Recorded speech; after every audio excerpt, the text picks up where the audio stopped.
జై తెలంగాణ. अंदर बागुन्नारा? आज रहमत नगर में ये एसडी पॉइंट पे हम लोग वहां एसपीआर हिल से यहां तक आए.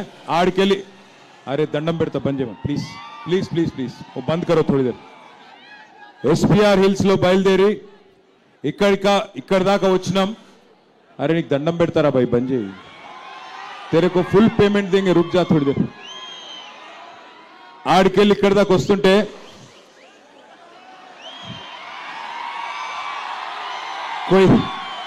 कोई कांग्रेस वाला है देखो वहां पे कांग्रेस वाला आ गया. आड़के लीड दाका वस्तुंटे निजंगा कूडा పోయినసారి గోపీనాథ్ గారు 2023లో ఇక్కడ నుంచి పోటీ చేసినప్పుడు జూబ్లీ హిల్స్ నియోజకవర్గంలో అత్యధిక మెజారిటీ ఇచ్చింది ఇదే రెహమత్ నగర్ గడ్డ. 5750 ఓట్ల మెజారిటీ 2023లో మీరు ఇచ్చినారు. మరి ఈ రోజు అక్కడి నుంచి ఇక్కడ దాకా ఎస్పీఆర్ హిల్స్ నుంచి మొదలు పెడితే ఇక్కడ దాకా మీరు చూపెడుతున్న జోష్ చూస్తుంటే మీలో ఉన్న ఉత్సాహం చూస్తుంటే ఇస్ బార్ 12000 మెజారిటీ మిలేగా करके लग रहा है. 6000 కాదు 12000 మెజారిటీ వస్తది ఈ డివిజన్ లో అనే ఒక విశ్వాసం మిమ్మల్ని అందరినీ చూస్తుంటే కలుగుతా ఉన్నది. ముందుగా రెహమత్ నగర్ బిడ్డలందరికీ మా ఆడబిడ్డలకి అన్నదమ్ములకి బతుకమ్మలు ఎత్తుకొని వచ్చిన ఆడబిడ్డలు బోనం ఎత్తుకొని వచ్చిన ఆడబిడ్డలు మీ అందరికీ హృదయపూర్వకంగా నమస్కారం, హృదయపూర్వకంగా ధన్యవాదాలు. గౌరవనీయులు పెద్దలు మాగంటి గోపీనాథ్ గారి సతీమణి మీ అందరి ఆశీస్సులతో 14 నవంబర్ నాడు కాబోయే జూబ్లీ హిల్స్ శాసనసభ్యురాలు సోదరి శ్రీమతి మాగంటి సునీత గోపీనాథ్ గారికి సోదరుడు పీజేఆర్ వారసుడు జూబ్లీ హిల్స్ మాజీ శాసనసభ్యుడు తమ్ముడు విష్ణువర్ధన్ రెడ్డి గారికి, అట్లాగే రెహమత్ నగర్ మాజీ కార్పొరేటర్ తమ్ముడు షఫీ గారికి, అట్లాగే డివిజన్ ప్రెసిడెంట్ నాగరాజు గారు, లియాఖత్ గారు, ఇంకా తిరుపతి గారు, ఇంకా వేదిక పైన ఉన్న పెద్దలకి, అట్లాగే వేదిక ముందున్న మా గౌరవ ఎమ్మెల్యేలు చాలా మంది ఉన్నారు. ఈరోజు మా అనిల్ జాదవ్ ఎమ్మెల్యే గారు, మరి జనార్దన్ రెడ్డి గారు, పెద్దలు మాజీ మంత్రివర్యులు నిరంజన్ రెడ్డి గారు, శ్రీనివాస్ గౌడ్ గారు, ఎమ్మెల్సీ రవీందర్ రావు గారు, పెద్దలు గౌరవనీయులు మహమూద్ అలీ గారు, మాజీ హోంశాఖ మంత్రివర్యులు మాజీ ఉప ముఖ్యమంత్రి గారు, మాజీ చీఫ్ విప్ వినయ్ భాస్కర్ గారు, మాజీ ఎమ్మెల్యే గౌరవనీయులు రామ్మోహన్ రెడ్డి గారు, జహీరాబాద్ ఎమ్మెల్యే గౌరవనీయులు మాణిక్ రావు గారు, అట్లాగే కొడంగల్లో రేవంత్ రెడ్డిని ఇదివరకు ఓడగొట్టిన మా అన్న పట్నం నరేందర్ రెడ్డి గారు, దేవరకద్ర మాజీ ఎమ్మెల్యే వెంకటేశ్వర రెడ్డి గారు, నారాయణపేట్ మాజీ ఎమ్మెల్యే సోదరులు రాజేందర్ రెడ్డి గారు, జాన్సన్ గారు, పేరు పేరున నేను ఎవరెవరు పేరు చెప్పలేదో వాళ్ళు జర మనసులోనే తిట్టుకోండి, బయటికి తిట్టకురి. తమ్ముడు బాల్కా సుమన్ గారు, ఇంకా జర్రాగు పేరు పేరున అందరికి నమస్కారం. పెద్దలు మాగంటి గోపీనాథ్ గారిని మీరు 5 ఏళ్ల కోసం శాసనసభ్యుడిగా ఎమ్మెల్యేగా 2023లో మీరు గెలిపించినారు.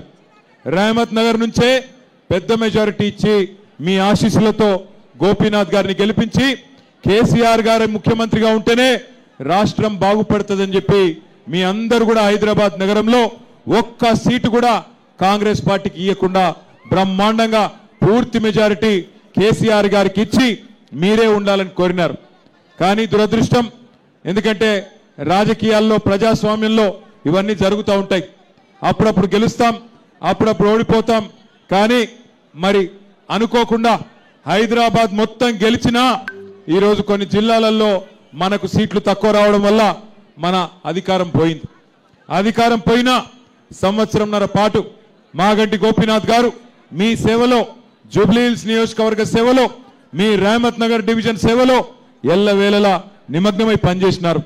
మీకు తెలుసు, ఇక్కడే ఇదే రెహమత్ నగర్ లో ఎస్పీఆర్ హిల్స్ ఉంటది, శివమ్మ పాపిరెడ్డి హిల్స్. పీజేఆర్ గారి తల్లిదండ్రుల పేరు మీద శివమ్మ పాపిరెడ్డి హిల్స్ ఉంటది. అక్కడ గోపీనాథ్ గారు మరి ఆనాడు మీకోసం, ఇక్కడ ఉండే పేదల కోసం అక్కడ విలువైన 500-600 కోట్ల విలువైన స్థలాన్ని కాపాడి మీకోసం, మీ పిల్లల కోసం, మీ భవిష్యత్తు కోసం ఆ స్థలంలోనే బతుకమ్మైనా, ఆ స్థలంలోనే మరి బ్రహ్మాండంగా క్రిస్మస్ అయినా, ఏ ఆటల పోటీలు పెట్టాలన్నా అక్కడనే ఆ స్థలాన్ని కాపాడి మీకోసం పెట్టిన విషయం మీకు తెలుసు. మంచినీళ్ళ సమస్య పరిష్కారం చేయడం కోసం కోట్ల రూపాయలతో వాటర్ ట్యాంకులు కట్టి నీళ్ళిచ్చి నీళ్ల సమస్య పరిష్కారం చేసింది గోపీనాథ్ గారు. అట్లా ఎన్నో కార్యక్రమాలు చేసుకుంటూ ముందుకు పోతుండే. ఎల్లవేళలా అన్నా అంటే నేనున్నాను మీ దగ్గరకు వస్తుండే. ఒక కళ్యాణ లక్ష్మి చెక్కు తీసుకొని చీర పెట్టి సొంత అన్నలాగా, ఒక మేనమామలాగా మీ ఇంటికి చీర పంపి ఆడబిడ్డల్ని గౌరవంగా చూసుకున్న నాయకుడు మాగంటి గోపీనాథ్ గారు. అట్లాగే కేసీఆర్ కిట్లు, సీఎంఆర్ఎఫ్ చెక్కులు ఏదొచ్చినా ఇంటికి బ్రహ్మాండంగా మీకే తీసుకొచ్చిన నాయకుడు మాగంటి గోపీనాథ్ గారు. అటు అభివృద్ధిని ఇటు సంక్షేమాన్ని రెండింటిని కలగలిపి నడిపిన నాయకుడు. దురదృష్టవశాత్తు గోపీనాథ్ గారి ఆరోగ్యం దెబ్బతిని మరి అనుకోకుండా సంవత్సరంన్నర లోపలనే ఆయన చనిపోవడం జరిగింది. మరి ఆయన చనిపోయిన తర్వాత దాదాపు 4-5 నెలలు ఆ కుటుంబం ఒంటరి అయ్యింది. 2 ఆడపిల్లలు, ఇంకా పెళ్లిళ్ళు కాలేదు. ఇంకొక కొడుకున్నాడు, ఆయన కూడా చిన్నోడే. మరి అట్లాంటి పరిస్థితుల్లో ఈ కుటుంబానికి, మన మాగంటి సునీతమ్మకి, మాగంటి గోపి కుటుంబానికి అండగా నిలబడ్డారు పెద్దలు కేసీఆర్ గారు. అండగా నిలబడి ఆ కుటుంబానికి ఒక పెద్ద దిక్కుగా మళ్ళీ ఒకసారి జూబ్లీహిల్స్ నియోజకవర్గ ప్రజల ఆశీర్వాదం కోసం ఇలా ఈ ఆడబిడ్డను మీ ముంగటికి కేసీఆర్ గారు పంపించినారు. దయచేసి ఒక్క మాట ఆలోచించమని కోరుతా ఉన్నా. భర్త చనిపోయి ఇంకా 6 నెలలు కూడా కాలే. మొన్న ఇక్కడనే ఎస్పీఆర్ హిల్స్ లో ఒక మీటింగ్ అయితే సునీతమ్మ మాట్లాడుతూ మిమ్మల్ని అందరినీ చూసి దుఃఖం ఆపుకోలేక గోపి గుర్తొచ్చి, మాగంటి గోపీనాథ్ గారు గుర్తొచ్చి వారు వెక్కి వెక్కి ఏడ్చారు. ఏడిస్తే కాంగ్రెస్ మంత్రులు ఇవాళ మాట్లాడిన మాటలు ఒక్కసారి యాద్ చేసుకోమని చెప్పి మా ఆడబిడ్డలను నేను కోరుతా ఉన్నా. భర్త చచ్చిపోతే ఏడుపు రాదా? భర్త ప్రేమించిన మనుషులను చూస్తే వాళ్ళను ఎదురుగా కనబడుతుంటే బాధ అనిపించదా? ఆ తల్లి ఎక్కి ఎక్కి ఏడుస్తుంటే ఆ ఏడుపును కూడా రాజకీయం చేసి నోటికొచ్చినట్టు చిల్లర మాటలు మాట్లాడుతున్నారు కాంగ్రెస్ నాయకులు, కాంగ్రెస్ మంత్రులు. ఆ కన్నీటిలో దానిలో కూడా రాజకీయం చేసిన అరాచకపు పార్టీ కాంగ్రెస్ పార్టీ. ఇలా ఒక్క ఆడబిడ్డను ఓడగొట్టడం కోసం ఈ ఒక్క సీటు కోసం ముఖ్యమంత్రి గారు కాలికి బల్పం కట్టుకొని తిరుగుతా ఉన్నాడు. అట్లాగే 14 మంది మంత్రులు ఒక్కొక్కరు ఇవాళ గల్లీ గల్లీ తిరుగుతున్నారు. రేమత్ నగర్ లో, యూసుఫ్ గూడాలో, అట్లాగే అన్ని డివిజన్లలో గల్లీ గల్లీ తిరుగుతా ఉన్నారు. నేను ఒక్క మాట దయచేసి మిమ్మల్ని ఆలోచించమని కోరుతా ఉన్నా. ఈ రెండేళ్లలో ఏ ఒక్క మంచి పనన్నా కాంగ్రెస్ పార్టీ చేసి ఇగో ఈ పని చేసినా నాకు ఓటేయండి అని అడిగే పరిస్థితి ఉందా? నిన్న ముఖ్యమంత్రి గారు వచ్చినారు, ఇక్కడికి పక్కనే ఉన్న డివిజన్కి వచ్చినారు. నేను ఇదివరకు కూడా మేము కూడా 10 ఏళ్ళు మీ దయతోని, మీ ఆశీర్వాదంతోని, పెద్దలు కేసీఆర్ గారి నాయకత్వంలో ప్రభుత్వాన్ని నడిపినాం. 10 ఏళ్ళు ఉన్నాం మీ ఆశీర్వాదంతో. ఈ 10 ఏళ్లలో మేము కూడా ఎలక్షన్లు కొట్లాడినాం. 2 సార్లు జిహెచ్ఎంసీ ఎలక్షన్లు కొట్లాడినాం, 10-12 ఉప ఎన్నికలు కొట్లాడినాం, బై ఎలక్షన్స్ కొట్లాడినాం. కానీ ఎన్నడన్నా ఒక్క దగ్గరన్నా మమ్మల్ని గెలిపియకపోతే అన్ని రద్దు చేస్తాం అని మాట్లాడినామా? ఎన్నడన్నా ఎన్నికల్లో ఈ రకమైన మాటలు మనం చూసినామా ఒక ముఖ్యమంత్రి గారి నోటి నుండి? దయచేసి మీరు ఆలోచించండి. ముఖ్యమంత్రి రేవంత్ రెడ్డి ఇవాళ తెలంగాణ ప్రజలకు, జూబ్లీహిల్స్ ప్రజలకు బెదిరిస్తున్నాడు, ధమ్కీలు ఇస్తున్నాడు. మీరు నాకు ఓటేయకపోతే రద్దు చేస్తా అంటున్నాడు. నేను ఒక్కటే చెప్తా ఉన్నా, రేవంత్ రెడ్డి, రద్దు చేస్తా అని ఎగిరెగిరి పడితే జూబ్లీహిల్స్ ప్రజలు పెట్టే వాతలకు నీ ప్రభుత్వమే ఆగమయ్యే రోజు దగ్గరలోనే ఉన్నది. యాది పెట్టుకో. ఇదేమి ఏడి తెలంగాణ, గుడ్డి తెలంగాణ కాదు, చైతన్యవంతమైన తెలంగాణ. నీలాంటి వాళ్ళను చాలా మందిని చూసినాం గతంలో కూడా. ఎగిరెగిరి పడ్డోళ్ళు, ఇదే మట్టిలో కలిసిపోయిన వాళ్ళు చాలా మంది ఉన్నారు. ఒక్కసారి గుర్తుపెట్టుకో, ఎంతో మంది నియంతలు, ఎంతో మంది మిడిసిపడ్డ నాయకులను అల్టిమేట్ గా ప్రజాస్వామ్యంలో ప్రజలే వాళ్ళు తల దించుకునే విధంగా, తల వంచుకునే విధంగా, తగ్గి మాట్లాడే విధంగా బుద్ధి చెప్పిన చరిత్ర ఈ తెలంగాణ గడ్డకున్నది. ఆలోచించుకో. ఒక్కసారి మీరు కూడా ఆలోచించండి. రద్దు చేస్తా అంటున్నాడు ముఖ్యమంత్రి. ఏం రద్దు చేస్తావు? ఏం షురువు చేసినావని రద్దు చేస్తావు నువ్వు? 2 ఏళ్లలో ఏం చేసినావు నువ్వు? ఒక్కసారి ఇక్కడ ఉన్నాయి చూడురి, ఇటు చుట్టూ పెట్టిర్రు మనోళ్ళు. ఒకసారి మా ఆడబిడ్డలు నేను అడుగుతున్నా, ఏం చెప్పిండమ్మా మీకు ఎలక్షన్ల ముందు? అత్తకు 4,000, కోడలకు 2,500 అన్నాడా? అత్తలకు 4,000 వస్తున్నాయా? వస్తలేవా? ఏం మీకు రేమత్ నగర్లో స్పెషల్గా వస్తున్నాయా? ఏమేమన్నా పెన్షన్ 4,000 వస్తుందా? ఆడపిల్లలకి నెలకు 2,500 వస్తుందా?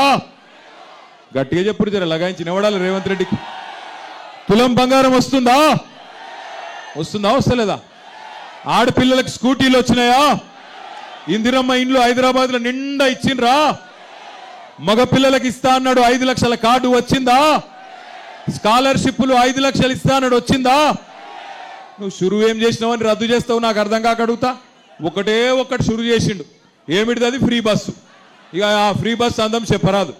ఆడోళ్ళకు ఫ్రీ అట, మొగోళ్ళకు డబల్ టికెట్ అట. అదేం ఫ్రీ నాకు అర్థం కాదు. కుడి చేత్తో ఇచ్చుడు, ఎడమ చేత్తో గుంజుకునుడు, అదేం ఫ్రీ? మళ్ళీ మీదికి వెళ్ళి పిల్లగాళ్ళ బస్ ఛార్జీలు కూడా పెంచిండు. ఆడోళ్ళకు ఫ్రీ అట, ఇంట్లుండే మొగోళ్ళకు డబుల్ టికెట్ అట. ఇక మరి ఇచ్చినట్ట తీసుకున్నట్ట? గట్లున్నది కాంగ్రెస్ వాళ్ళ తెలివితేటలు. ఇంకొక మాట మీరు ఆలోచించమని కోరుతున్నా నేను, దయచేసి ఆలోచించండి. ఈయన కొత్త షురూ చేసుడు కాదు, పెద్దలు కేసీఆర్ గారు ప్రారంభించినవన్నీ రద్దు చేసిండు. ఏమేమి రద్దు అయినాయి ఒక్కసారి నేను మీకు చెప్తా. కేసీఆర్ కిట్టు రద్దు చేసిండా లేదా? వస్తుందా? అయింది.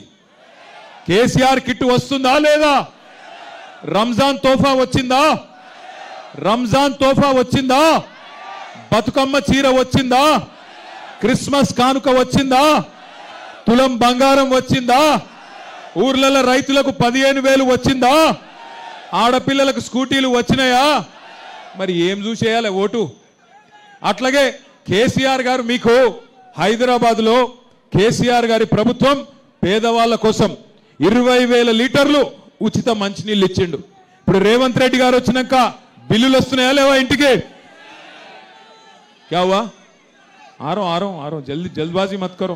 उर्दू भी बोलता हूं, अंग्रेजी भी बोलता हूं, हिंदी भी बोलता हूं, अगर आप जरूरत पड़े तो पंजाबी भी बोल लेते.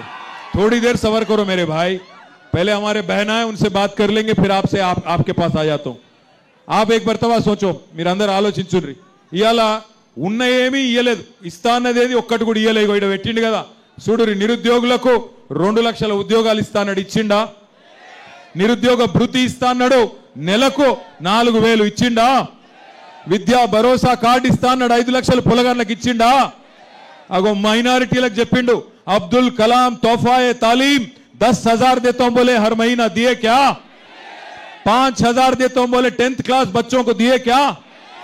स्पेशल उर्दू मीडियम रिक्रूटमेंट करता हूं बोले, करे क्या? साथ ही साथ आपको हमारे बहनों से कहा गया 2,500 देंगे और स्कूटी देंगे और बहुत कुछ कहा गया था, एक भी चीज अमल नहीं हुआ. आज मुख्यमंत्री साहब को, सीएम साहब को समझ आ गया, जुबली हिल्स में हार तय हो गया, ఓడిపోతా అని అర్థమైంది రేవంత్ రెడ్డి గారికి. అందుకే ఫ్రస్ట్రేషన్ లా, నిరాశలో నోటికొచ్చినట్టు మాట్లాడుతూ ఉన్నాడు. రేవంత్ రెడ్డి గారు ఒక్కటి గుర్తుపెట్టుకో, నీ పదవి తాత్కాలికం.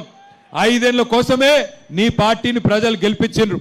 గెలిపించిన 5 ఏళ్లలో ఏమన్నా మంచి పనులు చేస్తే మెచ్చుకుంటారు, గలీజ్ పనులు చేస్తే ఇంటికి పంపిస్తారు.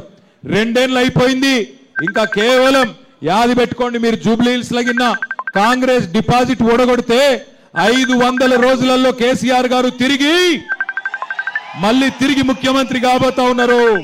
500 రోజులే ఉన్నాయి, కౌంట్ డౌన్ చాలు అయింది. 500 రోజులే మిగిలి ఉన్నది. తెచ్చుకుందామా కేసీఆర్ గారిని తిరిగి? लाना है कि नहीं केसीआर साहब को वापस? लाना है ना? लाना है तो 11 तारीख के दिन बाहर निकालिए. बाहर निकल के आप सभी लोग, कौन सी निशान है हमारी? नहीं सुनाई दे रहा. ये गुर्तु मनदी నాకు డౌట్ వస్తుంది. గట్టిగైపురి కారు గుర్తు మీద బ్రహ్మాండంగా ఓటేయండి. నేను మీకు మాటిస్తున్నా. అయ్యో మా గోపన్న లేడు కదా, మాకేమన్నా అయితే గూండగాల్లో, రౌడీగాల్లో, వాడో వీడో, లట్టుగాడో, పొట్టుగాడో సతాయిస్తే ఎట్లా అని మీరు అనుకుంటుండొచ్చు. ఎక్కువ దూరం లేను, నేను కూడా పక్కనే బంజారా హిల్స్ లో తెలంగాణ భవన్, మన జనతా గ్యారేజ్ ఉన్నది. ఒక్క ఫోన్ కొడితే 40 మంది ఎమ్మెల్యేలను, ఎమ్మెల్సీలను తీసుకొని మీ రేమత్ నగర్కి వచ్చే బాధ్యత నాది. ఆడబిడ్డ కదా ఏం చేస్తుంది అనుకుంటుర్రేమో. ఆడబిడ్డ అంటే ఆదిశక్తి రూపం. తప్పకుండా సునీతమ్మ కూడా అర్ధరాత్రైనా ఒక అమ్మలాగా, ఒక అక్కలాగా మీకు అండగా నిలబడుతుంది. మేమందరం కేసీఆర్ గారితో సహా మొత్తం పార్టీ మీకు అండగా నిలబడుతుంది, భయపడవలసిన అవసరం లేదు. ఏ స్థలం అయితే గోపీనాథ్ గారు కాపాడినరో ఎస్పీఆర్ హిల్స్ లో, ఆ స్థలంలోనే నేను మీకు మాటిస్తా ఉన్నా, బ్రహ్మాండమైన స్టేడియం కడదాం, దానికి మాగంటి గోపీనాథ్ గారి పేరు పెడదాం. ఎన్ని కోట్లు ఖర్చైనా బ్రహ్మాండమైన స్టేడియం కడదాం. నాకు ఇక్కడికి వస్తుంటే ఒక వీడియో చూసిన, ఇక్కడికి వస్తుంటే టీవీలో చూసిన, ఇప్పుడు ఫోన్లో చూసిన, అందులో చెప్తున్నారు ఇప్పుడే సర్వే వచ్చిందట 5 గంటలకు, ఎవరో సర్వే ఆయన సర్వే చేసి టీవీలో చెప్పిండట. ఆయన చెప్పిండట మన గెలుపు మామూలుగా ఉండబోతలేదు, జూబ్లీ హిల్స్ లో కాంగ్రెస్ వాళ్ళ డిపాజిట్ జల్లంతయ్యే విధంగా జమానా జప్తా అయ్యేటట్టు ఉంటుందని చెప్పి ఇప్పుడే ఇక్కడికి వస్తా ఉంటే సర్వే వాళ్ళు చెప్తా ఉన్నారు. ఒక్కరు కాదు, ఇద్దరు కాదు, ఎంతో మంది సర్వే వాళ్ళు చెప్తున్నారు. జూబ్లీ హిల్స్ ప్రజలు పూర్తి స్థాయిలో కాంగ్రెస్ పార్టీకి బుద్ధి చెప్పడానికి తెలంగాణ ప్రజలకు ఒక ఆశా దీపం లాగా మీ వైపే చూస్తా ఉన్నారు. 4 లక్షల మంది జూబ్లీ హిల్స్ ప్రజల ఓట్లతోని 4 కోట్ల తెలంగాణ ప్రజల తలరాత మార్చే శక్తి మీకే ఉన్నది. ఎందుకంటే జూబ్లీ హిల్స్ లో కాంగ్రెస్ కు మీరు బుద్ధి చెప్తేనే నెలకు 2,500 రూపాయలు మహిళలకు వస్తాయి. జూబ్లీ హిల్స్ లో మీరు కాంగ్రెస్ కు గట్టిగా ఓడిస్తేనే రేపు నెలకు 4,000 రూపాయల పెన్షన్ చాలు అవుతుంది. జూబ్లీ హిల్స్ లో గట్టిగా మీరు కాంగ్రెస్ పార్టీకి దెబ్బ కొడితేనే నెలకు మళ్ళా బ్రహ్మాండంగా వికలాంగులకు కూడా 6,000 రూపాయల పెన్షన్ వస్తుంది, లగ్గాలకు తులం బంగారం వస్తుంది, మన ఆడపిల్లలకు స్కూటీ వస్తుంది. లేకపోతే మళ్ళీ మీరు కాంగ్రెస్కే ఓటేసిరు అనుకో, ఏమనుకుంటాడు రేవంత్ రెడ్డి, నేను ఎన్ని తప్పులు చేసినా, అన్ని రద్దు చేసినా, ఏమి ఇయ్యకపోయినా బ్రహ్మాండంగా నాకే ఓట్లేస్తున్నారు కాబట్టి ఏమి ఇచ్చే అవసరమే లేదు అనుకునే ప్రమాదం ఉంటుంది. దయచేసి అందుకే ఆలోచించి ఓటేయండి. हमारे भाइयों से बहनों से जितने भी हमारे मुसलमान भाई और बहन इस जलसे में शामिल है, आप सबका मैं तहे दिल से शुक्रिया अदा करता हूं. आपको याद होना चाहिए 10 साल एक अमन पसंद चीफ मिनिस्टर, एक माइनॉरिटी दोस्त चीफ मिनिस्टर हमारे लीडर केसीआर साहब के सदारत में, केसीआर साहब के लीडरशिप में कैसा खुशहाली और कैसा भाईचारा यहां पे हैदराबाद में कायम था, आपको याद होगा. आज हैदराबाद में हर किसी का काम तमाम हो गया, हर किसी को तकलीफ पहुंच रहा है. हाइड्रा हाइड्रा हाइड्रा बोल के ला लिए एक चीज, हाइड्रा या हाइड्रा मालूम है ना आप लोगों को? हाइड्रा के नाम पे आज गरीबों के घर गिरा रहे हैं, हाइड्रा के नाम पे आज हर जगह तबाही मचा दिया ये लोगों ने, हाइड्रा के नाम पे आज रियल एस्टेट को खत्म कर दिए. आज जो रेवंत रेड्डी ने कहा 1 तोला सोना देंगे, केसीआर साहब 1 लाख रुपया दे रहे, हम 1 तोला सोना देंगे. सोना तो छोड़ो, गरीबों को सोने तक नहीं दे रहे लोग. बुलडोजर बुलडोजर कब आता कि क्या है कि हाइड्रा कब आता कि क्या है कि कब मेरा घर तोड़ देता बोल के आज हर कोई परेशान है. साथ ही साथ भाइयों याद करो, आपसे वादा किया गया था कि आपको 4,000 करोड़ का बजट दिया जाएगा, माइनॉरिटी सब प्लान लाया जाएगा, उसके अलावा 1,000 करोड़ अलग से आपको हमारे खवातीनों के लिए दिया जाएगा. यहां पे जो खातून है ये है हमारे मागंटी गोपीनाथ साहब की अहलिया. मैं आप बहनों से मैं गुजारिश करता हूं, आज गोपीनाथ हमारे बीच में नहीं रहे, हम उनके गम में शामिल हैं, हम इनके खानदान और इनके जो फैमिली है उनके गम में हम सभी लोग शामिल हैं. इसलिए बहनों मैं कहता हूं, एक खातून जो है, ये मैडम जो है मागंटी गोपीनाथ साहब के अहलिया, उनको आज केसीआर साहब ने आपके पास भेजा कि दुआ कीजिए और एक बार उनको जिता के एक मौका दीजिए, क्योंकि आपने 5 साल के लिए गोपीनाथ साहब को चुना, ऐसा हो गया कि 1.5 साल में ही उनका इंतकाल हो गया. हम इसीलिए उम्मीद करते हैं, आप सबसे गुजारिश करते हैं कि आप सभी लोग, हम सभी बहन और भाई 11 तारीख निकलिए बाहर. और जिस कांग्रेस पार्टी ने आपको धोखा दिया, आपने तो मौका दिया कांग्रेस को काफी बार, पर उन्होंने बार बार आपको धोखा दिया.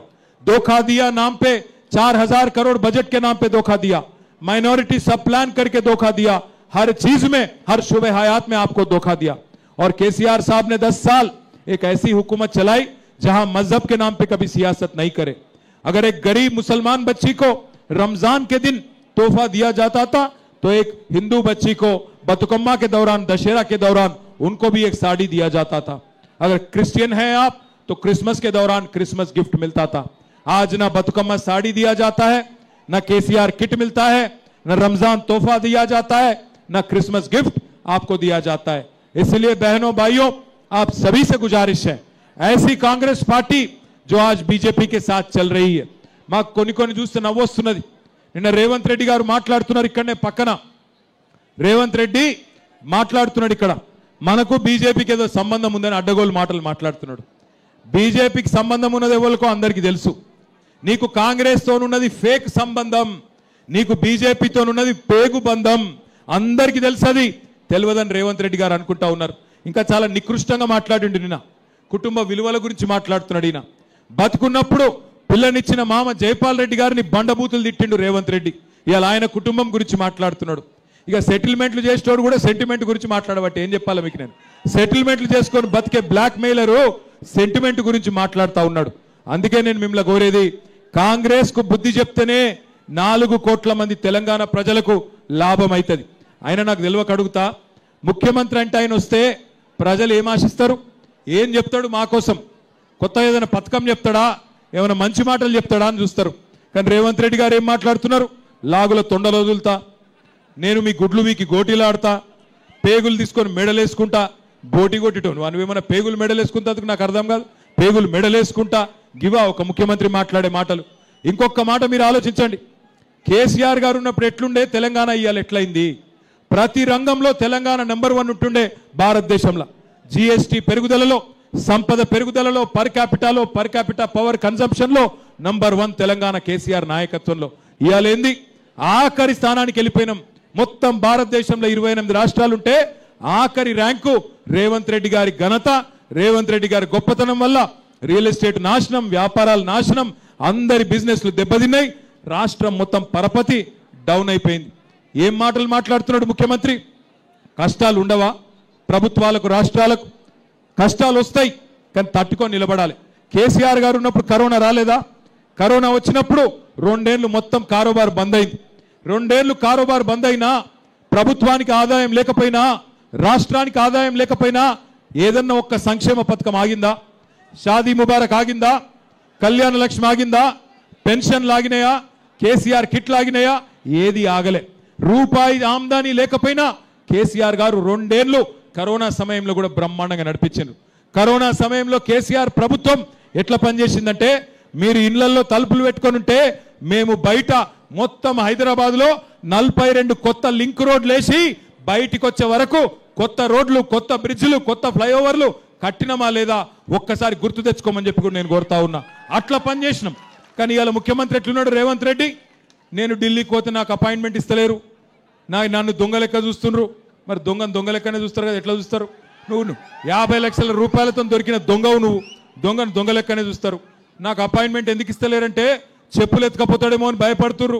ఇక ఇట్లా మాట్లాడినాక ఎవడన్నా ఇస్తాడా పైసలు? మనకు ఎవడన్నా పెట్టుబడులు పెడతాడా? పరిశ్రమలు వస్తాయా? మన పిల్లలకు కొలువులు వస్తాయా? ఇంటి పెద్ద అంటే కష్టమున్నా కడుపులో పెట్టుకుంటాడు.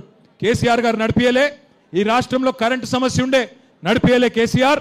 కరెంటు సమస్య పరిష్కారం చేసిండా లేదా కేసీఆర్ గారు? అది వరకు జనరేటర్లు ఇన్వర్టర్లు ఉండేనా లేకుండా కేసీఆర్ రాకముందు? కేసీఆర్ రాకముందు మంచి ఇళ్ళకి బాధ ఉండేనా లేకుండేనా? కేసీఆర్ గారు వచ్చినాక సమస్య పరిష్కారం చేసిండు కదా. మరి నీకేమైంది? ఇవాళ 2 ఏళ్ళైంది రేవంత్ రెడ్డి గారు వచ్చి. రేవంత్ రెడ్డి ప్రభుత్వం వచ్చినాక మళ్ళా కరెంటు కష్టాలు స్టార్ట్ అయినాయా లేవా? కరెంటు కోతలు చాలా అయినాయా లేవా? అయినాయా కాలేదా? మళ్ళా కరెంటు కోతలు చాలా అయినాయి. నీళ్ళు ఇయ్యనికి రాదు, ఉన్న గురుకుల పాఠశాలలు నడపనికి రాదు. आपके बच्चों के तालीम के वास्ते केसीआर साहब ने आला से आला तालीम आपके बच्चों को देने के लिए 204 स्कूल तश्कील किया उन्होंने. और उसमें हमारे माइनॉरिटी बच्चे ही नहीं, एससी एसटी बीसी अंदरी कोसम 1022 గురుకుల పాఠశాలలు పెట్టిండు కేసీఆర్ గారు. ఇలా గురుకుల పాఠశాలలు కూడా నడిపొస్తలేదు రేవంత్ రెడ్డి గారికి. అక్కడ పిల్లలకు బువ్వ కూడా పెట్టొస్తలేదు. మరి ఏం చూసి ఓటేయాలి కాంగ్రెస్ కు? ఇన్ని బంద్ చేసినందుక, హైదరాబాద్ను గబ్బు లేపినందుక, మొత్తం రియల్ ఎస్టేట్ను పండబెట్టినందుక, అందరి కారోబార్లు ఖతం చేసినందుక ఎందుకు ఓటేయాలి? ఆలోచించండి. 11 తారీఖు నాడు దయచేసి మీరు ఓట్లకు రండి. ఎందుకంటే మీరు ఓట్లు లేకపోతే రేవంత్ రెడ్డి ప్లానింగ్ చేస్తున్నాడంట, దొంగ ఓట్లు వేయించే ప్లాన్ చేస్తున్నాడు. మీరు ఓట్లకు రాకపోతే మీ ఓటు వేరే ఓటు వేస్తాడు. అందుకే ఓట్లకు రండి. వచ్చి పెద్ద ఎత్తున ఏ గుర్తు కొట్టేయాలి? అక్కడ నిల్చున్న అక్కలు చెప్పాలి నాకు, ఏ గుర్తు కొట్టేయాలి మనం? కారు గుర్తేనా? పక్కానా? 100%? సునీత గారు పక్కా గెలుస్తున్నారా? అనుమానం ఏం లేదా? Thank you. మీ అందరికీ నమస్కారం. 14 తారీఖు నాడు మళ్ళీ సునీతమ్మ గెలిచినాక ఇక్కడనే బ్రహ్మాండమైన జులుస్ తీసుకుందాం. ఇగో ఆఖరికి ఒక మాట చెప్పాలి నేను. ఇప్పుడు రేపు మీరు 11 రోజు పోలింగ్కి పోతే ఇగో పైకెళ్ళి మూడో నెంబర్ 3 नंबर पे है कार, बाकी सब बेकार. तीसरी नंबर पे है कार, बाकी सब. तीसरी नंबर पे है कार, बस बस बस तीसरी नंबर पे कार है, भूलना मत. याद से कार के निशान पे वोट दीजिए. अच्छी तादाद से हमारी बहन मागंटी सुनीतम्मा को जिताइए, जिता के असेंबली कार में भेजिए. फिर एक बार आपको आके शुक्रिया अदा करेंगे. आप सबका तहे दिल से मैं शुक्रिया अदा करता हूं. अंदर की धन्यवादालु, नमस्कारालु. जय तेलंगाना, जय तेलंगाना.